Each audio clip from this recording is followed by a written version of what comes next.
Bonjour à tous, bonjour à tout le monde. Voilà, je viens parmi vous avec une nouvelle lettre que j'ai reçue de la pensée de d'Athanagildo, qui c'est quelqu'un qui a été disciple de Ramatis. Et dans ces communications, c'est intéressant parce que là, nous allons parler de la pensée humaine et l'intellect médiumnique. La pensée humaine est une virtuosité de l'être enchaîné au corps humain. La médiumnité intellectuelle est le réflexe de la pensée supérieure. Tous pouvaient être réunis et unifiés par la voie de la sagesse et de la psyché. L'individu humain, quand il fait son passage sur la matière, il est accroché au fondement d'une pensée et d'un intellect, et ces deux choses sont importantes pour le développement d'un esprit éternel à pleine heure de vie. Plus la pensée est intellectualisée, plus l'être est enchaîné à la matière par ses motifs. L'être doit apprendre aussi la utilisation de l'intuition comme porte de secours en cas de trop intellectualiser la matière terrestre. L'être humain doit savoir que tous les esprits qui prennent forme sur terre sont des médiums en devenir, car la médiumnité est le véhicule de la transformation de l'être incarné pour devenir conscient de sa éternité en dehors d'un corps. La lumière sera pour toujours en vous. L'être est aussi créateur. Mes respects et mes plus sincères respects à Athanagildo. Alors, les questions-réponses.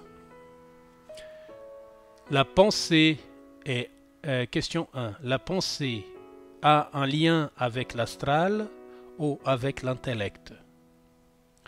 L'intellect, la pensée, l'astral et toutes les variations d'une pensée ont un lien avec le développement du corps mental, qui est encore en fusion et qui met un certain temps à s'épanouir. Les liens qui existent entre l'astral et la pensée sont une réalité incontestable. Toute pensée transfuge dans l'astral. Toute réflexion a une répercussion dans l'astral. L'astral et la pensée sont une seule et même chose. À l'humain de la dominer. Question 2. Quels sont les liens d'une pensée médiumnique et l'astral et ses compositions? Athanagildo répond. L'astral est le lien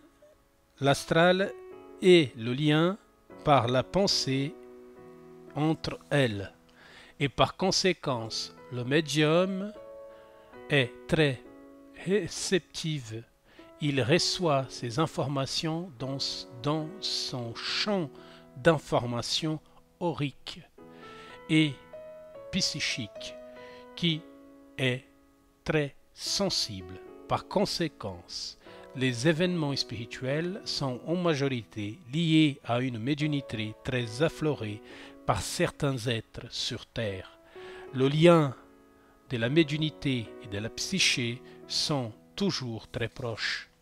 Plus l'être est rempli de cette interférence, plus il est influenciable et plus il peut devenir dépendant de cette manifestation.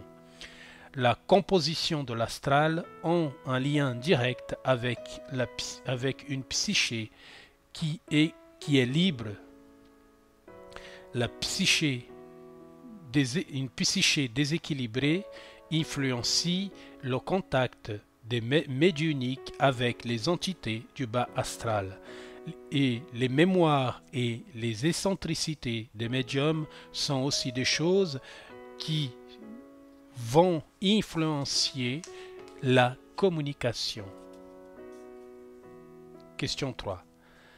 La communication avec l'astral et la pensée terrestre. Pouvez-vous être influenciés? Pouvons-nous être influenciés? Je répète la question. 3. La communication avec l'astral et la pensée terrestre peuvent être influenciées? Athanagildo répond. Oui, totalement. Comme a été dit auparavant, dans toutes ces informations qui flottent dans l'astral sont influenciables à la vue des esprits les plus sensibles. La sensibilité spirituelle vous amène à un contact plus fort avec l'astral, car l'astral et le mental sont liés par des influences électromagnétiques. Question 4. Quelle pensée intellectuelle est la plus appropriée pour une communication parfaite avec l'astral? Athanalgido répond: les médiums doivent garder à l'esprit que les influences qui baignent la terre baignent aussi dans l'astral. Mais l'être doit aussi être conscient que la force d'un intellect ou d'une pensée positive vous mettra en relation avec des forces positives, car les êtres désincarnés ont des postes avancés d'aide dans l'astral. Aussi, je vous informe que les cités astrales sont une réalité palpable. Question 5. L'intellect médiumnique est une réalité pour les médiums. Pourquoi il existe sur Terre des êtres qui doutent de la médiumnité? Athanalgido répond: l'intellect médiumnique est une réalité pour les êtres qui la vivent. La médiumnité est une réalité pour les êtres qui la vivent. Ce n'est pas le cas pour les autres qui n'ont pas acquis cette sensibilité. Par conséquent, nous devons garder à l'esprit que dans le chemin de vie terrestre, nous devons aider tout être, quel qu'elle soit, leur chemin d'éveil, de l'éveil du soi intérieur. Alors patience, tout viendra à jour le moment venu pour chacun. La médiumnité est un vrai cadeau aux esprits qui cherchent à devenir conscients de soi-même. Il permet les êtres désincarnés d'accomplir leur mission rédemptrice. La mère et le père de toute médiumnité sera pour toujours l'amour. Question 6. Quelles sont les entités qui viennent en aide par le biais de la médiumnité? La force d'une mère et d'un père. La force d'une mère est de porter la vie et de la donner. Il a mis ça entre parenthèses. Pour les entités qui viennent en aide aux vivants, sont celles qui cherchent par amour le développement de leur cœur spirituel par le biais de l'aide. Et pour les entités qui cherchent aussi un moyen d'accomplir des missions non finies sur Terre, les variations sont innombrables et la vérité est que beaucoup de variations existent. Aussi, au médium selon ses convictions, soyez sûr de choisir à quelle aide il a besoin dans cette chaîne de redistribution spontanée. La force du médium est de savoir s'arrêter quand la mystification pointe son nez tordu. Question 7. Les échelles de la pensée, de l'intellect et de la médiumnité existent dans les plans supérieurs ou celui de la croûte terrestre. Est-ce qu'il y a un début ou une fin? Athanalgido répond: les échelles de la pensée sont une réalité dans les plans supérieurs, car les êtres prennent leur cours comme esprit individualisé ici pour après devenir les exercer sur Terre. Mais la majorité des esprits oublient leurs enseignements, mais certains n'oublient pas leur début dans la connaissance de soi et du mystère de l'au-delà de la côte terrestre. L'opportunité viendra à tous d'exprimer leur connaissance accumulée et leur sagesse acquise. À vous de trouver la clé du savoir caché en vous.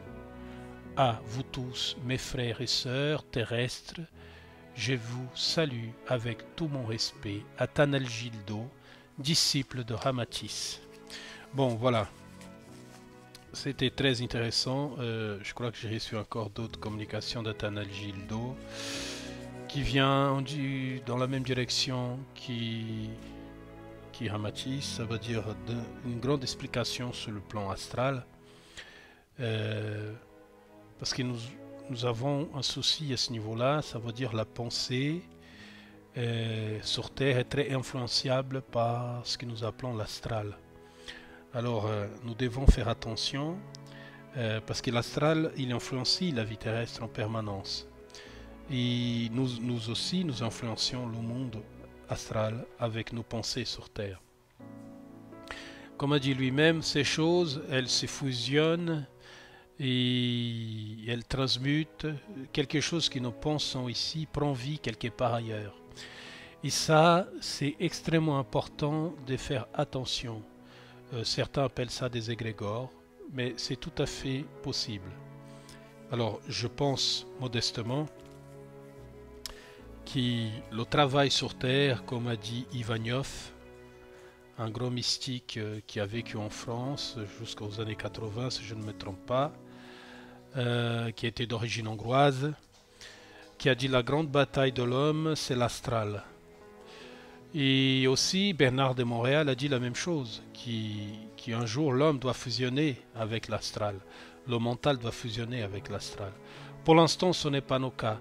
Ce n'est pas le cas, ça veut dire, je pense que nous avons deux influences, celle de l'astral, où il y a des entités et des énergies, il y en a des tas de choses. Et après, ça veut dire il y a des influences mutuelles qui se passent dans les deux sens. Par contre, nous devons apprendre à faire attention à ces influences parce que ces influences, elles jouent énormément dans notre vie terrestre. Ça veut dire même dans nos habitudes alimentaires, dans nos habitudes de vie quotidienne, dans certaines dépendances que nous avons. Parce que certaines d'entre nous, qui quand quittent la vie terrestre, qui sont inconscients, continuent, ils persistent inconscients, ils continuent à faire des choses inconscientes de l'autre côté. Et certains sont tellement dépendants qu'ils n'ont pas un autre moyen qui... Bref, je pense que vous comprenez ce que j'essaie de vous dire. Ça veut dire que nous devons travailler notre partie mentale. Les dépendances, ce sont quelque chose qui sont extrêmement néfastes pour l'esprit. Et que nous devons travailler, on va dire, cette libération des dépendances et devenir conscient de soi-même. Je pense que c'est la meilleure chose qu'on doit faire. Devenir conscient. Quand vous devenez conscient, même l'astral... vous serez conscient dans l'astral si vous vous trouvez là-bas. Et vous comprendrez que dans l'astral, il y a non seulement des aveugles comme sur Terre, mais il y a aussi des êtres qui vaguent dans l'astral comme ils vaguent sur Terre. Vous comprendrez le lien. Et un jour, je pense un peu différent de ces personnes que j'ai parlé auparavant, je pense plutôt que l'astral sera dissous. Il sera dissous. Il n'y aura qu'une seule pensée, une pensée, si vous voulez, un mental supérieur qui dominera, ça veut dire la pensée des humains sur Terre. En tout cas, c'est ce que je pense. Et cette pensée, elle sera une pensée qui sera plus proche du divin que quelque chose qui est de l'astral. Voilà, ok? Je vous embrasse, je vous souhaite une bonne continuation à tous et à très vite, à très bientôt. Hein? Voilà, je vous embrasse.